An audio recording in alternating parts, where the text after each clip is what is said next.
জুলাই অনেকেই বলেছিল বাংলার যুবশক্তি পোর্টালের আজকে থেকে অনলাইনে আবেদন শুরু হবে। যারা মাধ্যমিক উচ্চ মাধ্যমিক পাশ করেছে তাদের 2000 টাকা এবং যারা কলেজ পাশ করেছে তাদের 3000 টাকা দেওয়া হবে। এমনটাই খবর কিন্তু বিভিন্ন জায়গায় ছড়িয়েছে। বিশেষ করে আজকের ডেটটি যে 22শে জুলাই অনলাইনে আবেদন শুরু হবে। তো আমি চলে এসেছি যুবসাথী.wb.gov.in এই অফিসিয়াল পোর্টালে এবং এই পোর্টালের নিচের দিকে অনেকগুলো অপশন রয়েছে। এখানে অ্যাপ্লিকেশন সাবমিশন বলে একটি অপশন রয়েছে। এখানে যখনই আমি ক্লিক করছি তখন কিন্তু এই ইন্টারফেসটা ওপেন হচ্ছে এবং এখানে বলা হয়েছে যে যুবসাথী পোর্টালে যে আবেদন হয়েছিল সেই আবেদনই কিন্তু লাস্ট ডেট এখানে শো করছে।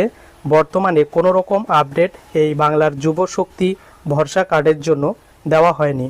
এবং পাশে আরেকটি অপশন রয়েছে অ্যাপ্লিকেশন স্ট্যাটাস। এখানে যখন ক্লিক করব আরও কয়েকটি ইন্টারফেস কিন্তু ওপেন হবে।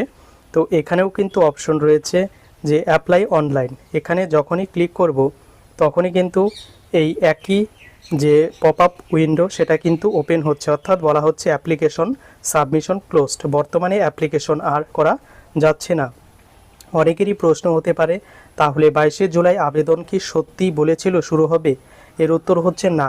সরকারের কিন্তু অফিসিয়ালি কোথাও বলা হয়নি যে আজ থেকে বাংলার যুবশক্তি ভরসা কার্ডের জন্য আবেদন শুরু হবে।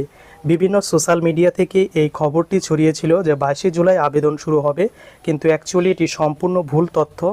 এখনও পর্যন্ত কিন্তু যুবশক্তি পোর্টালের জন্য আবেদনের কোনো রকম আপডেট পাওয়া যায়নি। অ্যাকচুয়ালি কবে শুরু হবে সেটা কিন্তু কোনো রকম আপডেট নেই।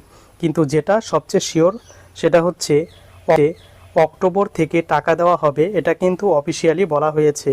তাই যদি অক্টোবর থেকে আবেদন শুরু হয় তাহলে আগস্ট সেপ্টেম্বর এই 2 মাস যদি অ্যাপ্লিকেশন ডেট চালু নাও থাকে তাহলে কিন্তু সেপ্টেম্বর থেকে চালু হওয়ার সম্ভাবনা রয়েছে যদি অক্টোবরে টাকা দেয়।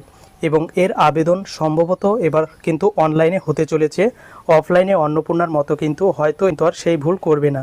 তাই যারা বলেছিলে 22শে জুলাই আবেদন শুরু হবে, এটা কিন্তু সম্পূর্ণ ফেক তথ্য। আজ থেকে আবেদন কিন্তু শুরু হচ্ছে না।